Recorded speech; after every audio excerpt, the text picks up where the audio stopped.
بسم اللہ الرحمن الرحیم۔ گمنام ایرو کے معزز ناظرین، السلام علیکم۔ آئیے چلتے ہیں کہانی کی طرف۔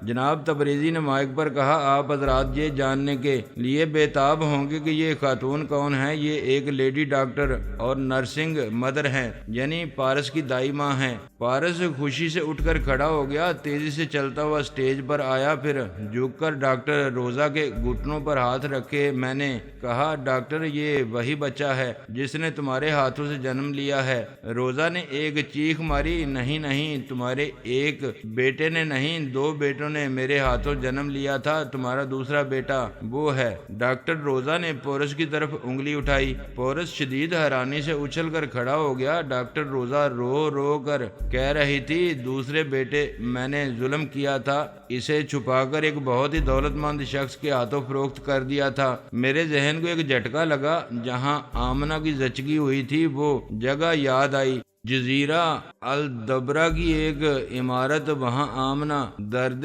ذہ میں مبتلا تھی، خیال خوانی نہیں کر سکتی تھی۔ میں نے باپ بننے کی خوشی میں بڑی دیر تک خیال خوانی نہیں کی تھی۔ ہم دونوں ٹیلی پیتھی جاننے والے کبھی یہ معلوم نہیں کر سکتے تھے کہ ہمیں ایک بیٹے کے سلسلے میں دھوکہ دیا جا رہا ہے۔ ہم نے تو ایک ہی بیٹے کو پا لینے کی خوشی میں ڈاکٹر روزہ کو بلا دیا تھا۔ پورس پر جیسے سکتہ طاری ہو گیا تھا۔ وہ کبھی جناب تبریزی کو، کبھی ڈاکٹر روزہ کو اور کبھی مجھے اور آمنہ کو دیکھ رہا تھا۔ میں فرحات علی تیمور کا بیٹا، میں روحانی ٹیلی پیتھی جاننے والی آمنہ کا بیٹا، میں پارس کا بھائی۔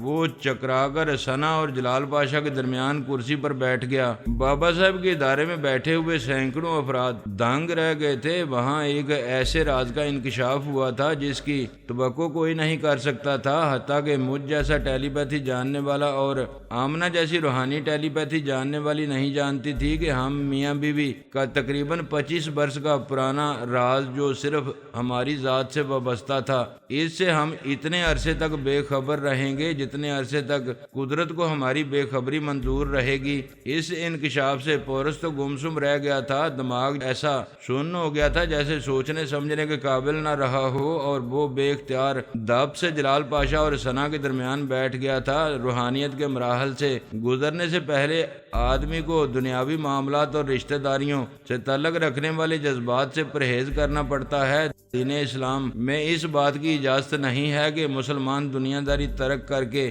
گوشہ نشینی اختیار کر لے۔ روحانیت کے حامل بھی دنیا داری ترک نہیں کرتے، لیکن دنیا والوں اور احباب و اقارب سے ایک محدود تعلق رکھتے ہیں۔ آمنہ نے بھی مجھ سے دوری اختیار کی تھی، وہ اب بھی میری شریک حیات تھی، لیکن ہمارا ازدواجی رشتہ نہیں تھا۔ بیٹوں سے بھی گہرا رشتہ تھا، لیکن اس قدر جذباتی نہیں تھا جو روحانیت کے منافی ہوتا ہے۔ پارس اور علی پر بڑی سے بڑی مصیبت آئے تو وہ ممتا کی شدت سے تڑپتی نہیں تھی۔ اسے روحانیت سے معلوم ہو جاتا تھا کہ بیٹے راستے میں آئے ہوئے پہاڑوں کو چیر کر نکل جائیں گے۔ قارئین کرام، علی تیمور کے سلسلے میں بھی ایک اہم انکشاف ہونے والا ہے۔ آپ نہایت صبر و اطمینان سے میری داستان پڑھیں۔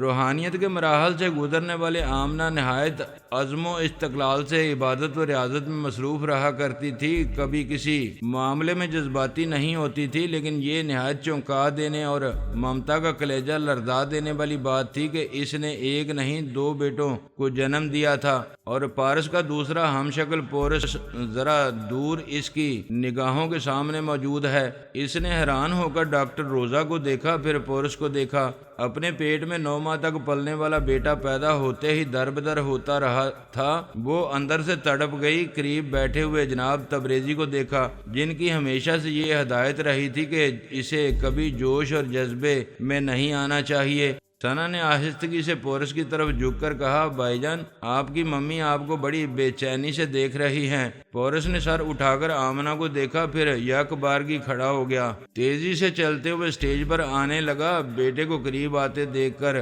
اس سے رہا نہ گیا، وہ اٹھ کر دونوں باہیں پھیلاتی ہوئی پورس سے لپٹ گئی، اس کا سر سہلانے لگی، دونوں ہاتھوں میں اس کا چہرے کو لے کر چومنے لگی۔ ایک بار چومنے کے دوران میں پارس اپنا چہرہ ان کے درمیان لے آیا، آیا, پورس کے حصے کا پیار لیا تو ماں نے دونوں کو گلے سے لگا لیا. پھر پورس نے مجھے دیکھا, آمنہ کے پاس سے دوڑتا ہوا آ کر مجھ سے لپٹ گیا. کہنے لگا, پاپا کتنی ہی بار میرے اور پارس کے درمیان جان لیوا دشمنی رہی, لیکن آپ نے پارس کی حمایت میں میرے خلاف کوئی کارروائی نہیں کی. ایسا لگتا ہے جیسے آپ مجھے اپنے بیٹے کی حیثیت سے جانتے تھے. میں نے کہا, نہیں بیٹے, میں کبھی سوچ بھی نہیں سکتا تھا کہ تم میرے اپنے بیٹے ہو, پارس کے سگے بھائی ہو. جناب تبریزی نے پہلے ہی دن سے مجھے یہ تاکید کی تھی کہ مجھے دونوں کے درمیان کسی بھی معاملے میں مداخلت نہیں کرنی چاہیے. ایسا کہتے وقت میں لیڈی ڈاکٹر روزا کو دیکھ رہا تھا. پھر کچھ یاد آتے ہی میں نے پورس سے الگ ہو کر کہا, ڈاکٹر روزا, اب مجھے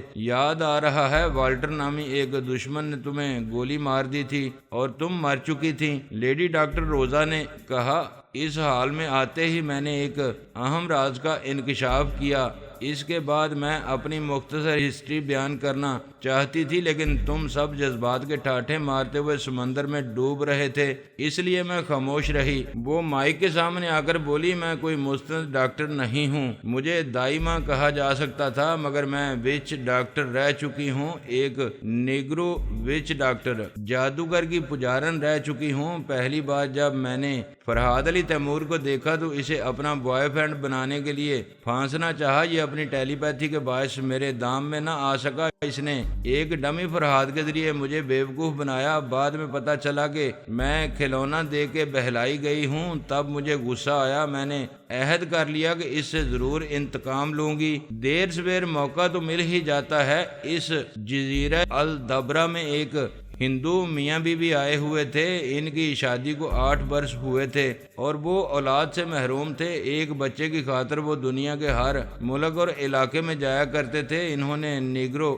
وچ ڈاکٹر کا بھی بڑا نام سنا تھا. وہ دونوں اس کے قدموں میں جا کر جھک گئے, گڑ گڑا کر اس سے ایک بچے کی بھیک مانگنے لگے. وہ کسی یتیم خانے یا بچوں کے دھرم شالہ سے بھی ایک بچہ حاصل کر سکتے تھے, لیکن وہ کہتے تھے ایسی جگہ بچے جائز بھی ہوتے ہیں اور ناجائز بھی, اور وہ دھوکے میں آ کر کسی ناجائز بچے کو گود لینا نہیں چاہتے تھے.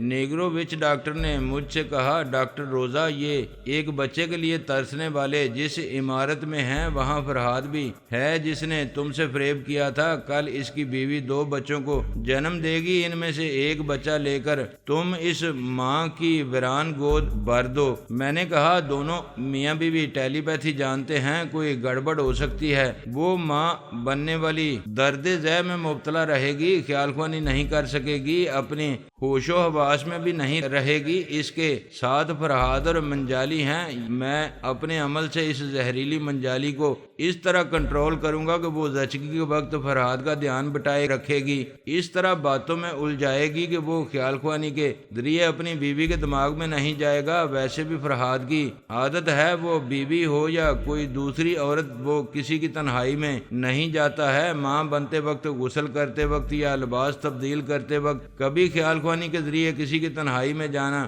تہذیب کے خلاف سمجھتا ہے. میں نے اپنے ماسٹر نیگرو وچ ڈاکٹر کی مدد سے یہ مرحلہ طے کیا. ایک بچے کو اس کی ماں کے پاس رہنے دیا, دوسرے بچے کو لے کر اس کمرے کے دوسرے دروازے سے کوریڈور میں آئی. وہ بانج ماں باپ میرے منتظر تھے. میں نے اس دوسرے بچے کو ان کے حوالے کر دیا. ڈالروں سے بھرا ہوا بریف کیس ان سے لے کر ایک جگہ چھپا دیا. وہ دونوں بچے کو لے کر ایسے گئے کہ پھر میں نے انہیں نہیں دیکھا. آج اس دوسرے بچے کو دیکھ کر اس لیے پہچان رہی ہوں کہ دونوں چند سیکنڈ کے وقفے سے پیدا ہوئے تھے اور ایک دوسرے کے ہم شکل تھے, بلکہ ہیں. میں نے پوچھا, اس واقعے کے کچھ دنوں بعد والٹر نے تمہیں گولی ماری تھی اور تم مر چکی تھیں, پھر زندہ کیسے ہو؟ وہ بولی, نیگرو وچ ڈاکٹر جسم میں پیوست ہونے والی کوئی بھی چیز اپنے عمل سے نکال دیتا ہے. اس نے ہدایت کی تھی کہ کبھی مجھے گولی لگے تو میں فوراً سانس روک کر اس طرح زور لگاؤں جیسے جسم سے کوئی چیز خارج کر رہی ہوں. میں نے یہی کیا تھا. گولی لگتے ہی اوندے منہ فرش پر گرتے ہی سانس روک کر باہر کی طرف زور لگایا. وہ گولی میرے بائیں شانے کے نیچے سے نکلی. میں نے اس گولی کو فوراً اٹھا کر اپنے گریبان میں چھپا لیا. پھر چاروں شانے چت ہو کر ایک لاش بن گئی.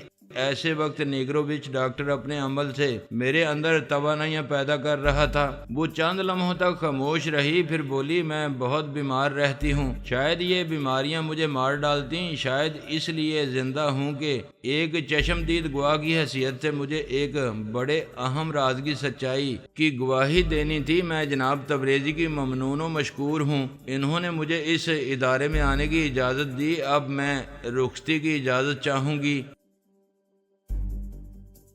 جناب تبریزی نے اجازت دی۔ میں نے ڈاکٹر روزہ کو دونوں بازوؤں میں اٹھا کر اسٹیج سے اتر کر اسے وہیل چیئر پر بٹھایا، پھر ایک عورت اسے وہیل چیئر دھکیل کر وہاں سے لے گئی۔ جناب تبریزی نے کہا، معزز حاضرین، یہ نہایت مسرت کا مقام ہے کہ آمنہ اور فرحاد کو ان کا ایک بچھڑا ہوا بیٹا مل گیا ہے، لیکن یہ بات ابھی یہیں ختم نہیں ہوئی ہے۔ آمنہ اور فرحاد کے پہلے بھی 2 بیٹے تھے، پارس اور علی تیمور، لہذا یہ سوال سب ہی کے ذہن میں پیدا ہوگا کہ اب علی تیمور کون ہے، کس کا بیٹا ہے، کہاں سے اس ادارے میں آیا ہے۔ وہ ایک ذرا توقف کے بعد بولے، اس ادارے میں کبھی کوئی غیر اہم شخص نہیں آیا ہے اور نہ کبھی آئے گا۔ اگر علی تیمور آیا ہے تو پھر یہ بہت ہی اہم شخصیت کا حامل ہے۔ اسی وقت ظہر کی اذان ہونے لگی، سب نے اپنے سر جھکا لیے۔ پھر جناب تبریزی نے کہا، میں اس اجلاس کو عارضی طور پر ملتوی کرتا ہوں، ہم نماز ادا کرنے کے بعد یہاں یکجا ہوں گے، پھر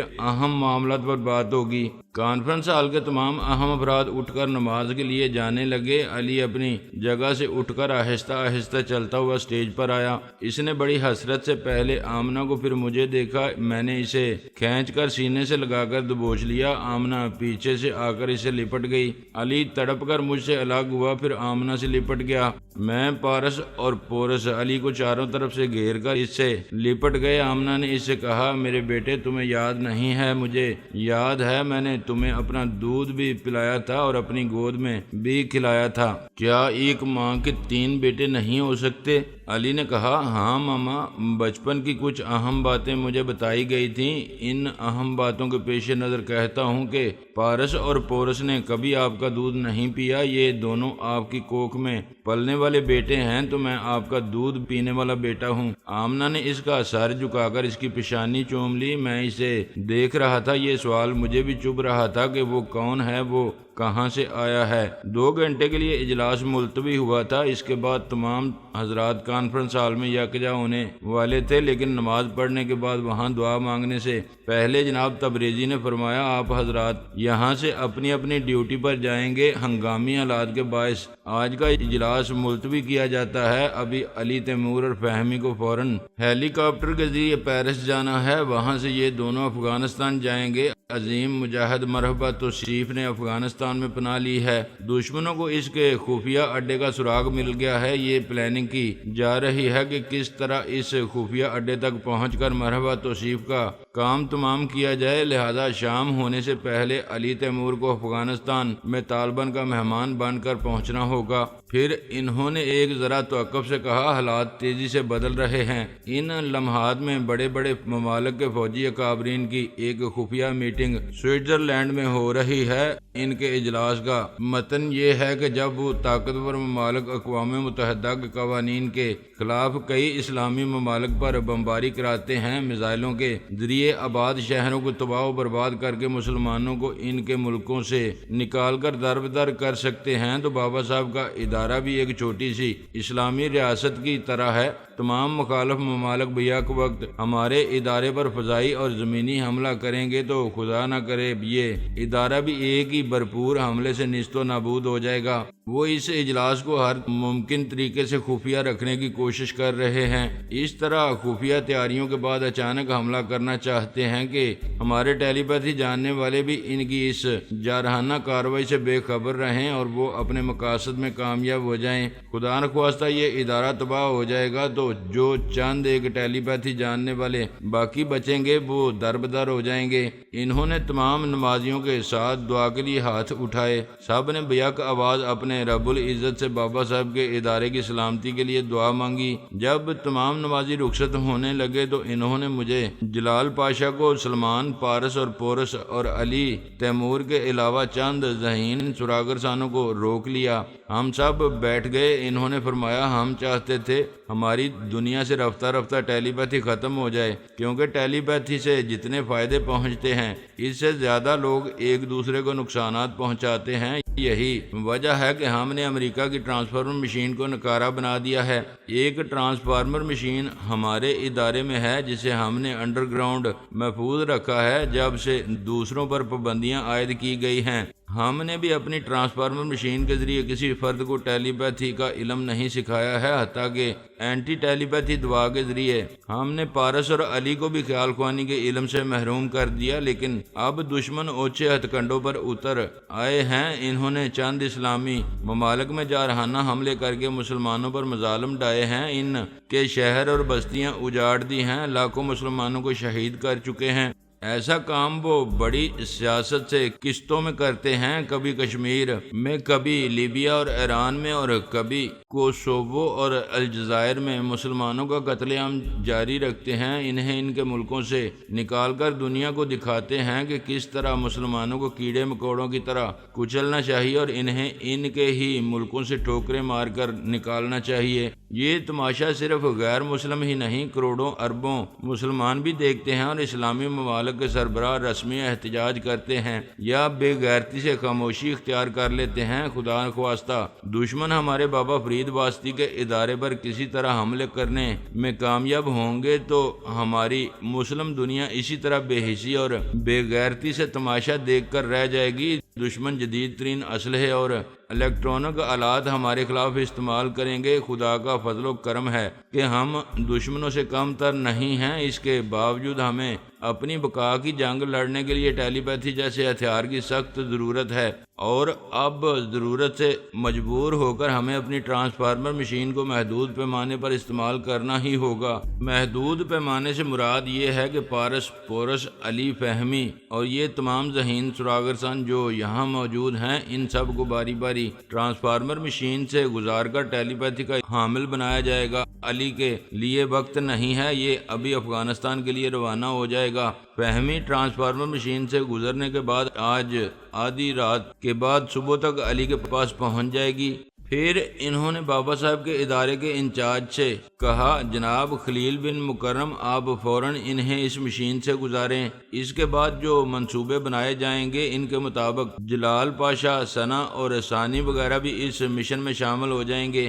میری اور سلمان کی جلال پاشا، ثنا اور ثانی کی ٹیلی پیتھی کی صلاحیت بحال تھی، لہٰذا ہم نے ایک دوسرے سے مشورے کیے اور بڑے بڑے ممالک کے فوجی سربراہوں کے دماغوں میں جا کر ان کے خیالات پڑھنے لگے۔ ان میں سے کئی ایسے تھے جو مسلمانان عالم کے خلاف ہونے والی خفیہ میٹنگ میں شریک نہیں تھے اور نہ ہی اس سلسلے میں کچھ جانتے تھے، مگر ہم سب خیالات پڑھتے پڑھتے اصل ٹارگٹ تک پہنچ گئے۔ امریکہ، روس، جرمنی اور فرانس کے فوج کے جو اعلیٰ افسران اس خفیہ میٹنگ میں شریک تھے، ان کے خیالات نے بتایا کہ ان کے منصوبے بے ترتیب ہیں۔ انہیں ترتیب دینے کے لیے 2 دنوں کے بعد پھر ایک خفیہ میٹنگ سوئٹزرلینڈ میں ہوگی۔ میں نے ثنا اور جلال پاشا سے کہا، ہم آپ دونوں کو اس دشمن کے دماغ میں پہنچایا تھا جو جعلی مجاہد اعظم فرحاد گیلانی بن کر ایران پہنچا ہوا تھا۔ اب آپ اس کے اندر رہ کر معلومات حاصل کرتے رہیں کہ وہ حکومت ایران کے خلاف کیسے اقدامات کرنے والا ہے۔ وہ باپ بیٹی جعلی فرحاد گیلانی کی طرف چلے گئے۔ علی ابھی سفر کر رہا تھا، جلد ہی افغانستان پہنچنے والا تھا۔ اس کے پہنچنے تک ثانی خیال خوانی کے ذریعے اصل مجاہد اعظم مرحبا توصیف کے دماغ میں پہنچی ہوئی تھی۔ مرحبا توصیف سے ملاقات کرنے والوں اور اس کی میزبانی کرنے والوں کے خیالات بھی پڑھ رہی تھی۔ جب فہمی ٹرانسفارمر مشین کے ذریعے ٹیلی پیتھی سیکھ کر علی کے پاس پہنچ جاتی تو ثانی وہاں سے چلی آتی۔ سونیا ٹیلی پیتھی کا علم سیکھنے کے حق میں نہیں تھی، اس نے کبھی اس علم کو اہمیت نہیں دی، لیکن اس بار جناب تبریزی نے اسے ہدایت کی کہ وہ عارضی طور پر یہ علم سیکھ لے۔ آئندہ دشمن کئی محاذوں سے حملے کرتے رہیں گے، ان کے مقابلے میں ٹیلی پیتھی کا ہتھیار لازمی ہے۔ بہرحال وہ جناب تبریزی کی ہدایت سے انکار نہیں کر سکتی تھی، اس لیے ٹرانسفارمر مشین سے گزرنے کے لیے بابا صاحب کے ادارے میں رہ گئی تھی۔ میں وہاں سے پیرس آ کر خیال خوانی کے ذریعے لیبیا کے شہر طرابلس پہنچا ہوا تھا۔ پچھلی بار الپا کو اپنی ممولہ بنا کر اسے وہاں کی انٹیلیجنس ڈی جی کی ماتحت اور تابع بنا دیا تھا۔ پچھلی بار جو اہم واقعہ ہوا تھا وہ یہ تھا کہ اصلی مجاہد اعظم قاسم بن شام کی والدہ کو دواؤں کے ذریعے ہلاک کر دیا گیا تھا تاکہ وہ ماں جب اپنے بیٹے سے ملنے آئے تو اپنی ممتا کے قدرتی احساسات سے جعلی قاسم بن شام کو نہ پہچان سکے، لیکن سونیا نے بلیک میلر بن کر جعلی قاسم بن شام اور پوسٹ مارٹم کرنے والے ڈاکٹر کو یہ تحریری بیان دینے پر مجبور کیا تھا کہ انہوں نے اور ان کے ماتحتوں نے مجاہد اعظم قاسم بن شام کی والدہ کو ہلاک کیا ہے۔ ہم نے وہ تحریری بیان انٹیلیجنس کے ڈی جی کو دے کر کہا تھا کہ ابھی جعلی قاسم بن شام کو بے نقاب نہ کیا جائے۔ لیبیا کے کئی شہروں اور خاص شعبوں میں امریکی اور اسرائیلی جاسوس مقامی باشندے بن کر رہتے ہیں، پہلے انہیں بے نقاب کیا جائے گا۔ لیکن ہمارے منصوبے کے مطابق یہ بات چھپی نہ رہ سکی۔ جعلی قاسم بن شام نے پوسٹ مارٹم کرنے والے ڈاکٹر حشمت سے پوچھا، کیا تم نے وہ تحریری بیان اس بلیک میلر عورت کو دے دیا ہے؟ وہ پریشان ہو کر بولا، میں وہ بیان ایک لفافے میں لے کر گیا تھا اور شہر کی سڑکوں پر کار چلاتا رہا تھا۔ مجھے انتظار تھا کہ وہ بلیک میل کرنے والی کہیں راستہ روک کر ہمارا تحریری بیان حاصل کرنا چاہے، لیکن کسی نے میرا راستہ نہیں روکا۔ میں ابھی تمہارے پاس ہی آیا ہوں، لیکن وہ تحریری بیان والا لفافہ میرے پاس نہیں ہے۔ قاسم نے کہا، یہ کیا بکواس ہے؟ وہ لفافہ تم سے کسی نے نہیں لیا، پھر وہ تمہارے پاس کیوں نہیں ہے؟ میری تو سمجھ میں نہیں آتا کہ وہ میری جیب سے غائب کیسے ہو گیا۔